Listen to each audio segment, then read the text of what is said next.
కడప జిల్లా జమ్మలమడుగు టీడీపీ కార్యాలయంలో 44వ ఆవిర్భావ వేడుకలు నిర్వహించారు. ఈ కార్యక్రమంలో కడప జిల్లా టీడీపీ అధ్యక్షుడు భూపేష్ రెడ్డి పాల్గొన్నారు. తొలుత స్వర్గీయ ఎన్టీఆర్ విగ్రహానికి పూలమాలలు వేసి నివాళులర్పించారు. తర్వాత పార్టీ శ్రేణులతో కలిసి పార్టీ జెండా ఆవిష్కరించారు. టీడీపీ తెలుగు ప్రజల ఆత్మగౌరవం కోసం స్థాపించబడిన పార్టీ అని భూపేష్ రెడ్డి అన్నారు. స్థాపించిన 9 నెలల్లో అధికారంలోకి తెచ్చిన ఘనత ఎన్టీఆర్కే చెల్లింది. ప్రపంచంలో ఏ ఒక్క పార్టీకి లేని అరుదైన గుర్తింపు లభించిందని భూపేష్ రెడ్డి గుర్తు చేసుకున్నారు. ఎన్టీఆర్ పాలనతో తెలుగు ప్రజలంతా ప్రపంచంలో తలెత్తుకు తిరిగేలా చేశారని భూపేష్ రెడ్డి చెప్పారు.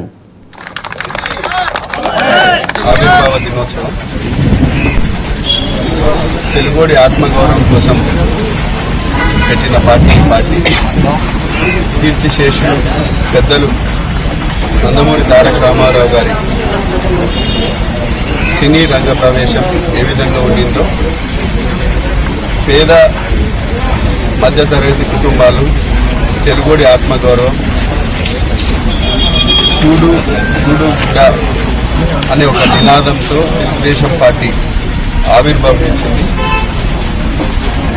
తెలుగుదేశం పార్టీ పెట్టిన 9 నెలల్లోనే అధికారంలోకి రావడం, తెలుగోడి ఆత్మగౌరవాన్ని కాపాడడం, తెలుగోడి తల ఎత్తుకునే విధంగా పరిపాలన సాగించడం తెలుగుదేశం పార్టీ నందమూరి తారక రామారావు గారికి సాధ్యమైందని కూడా ఈ సందర్భంగా తెలియజేస్తున్నాను.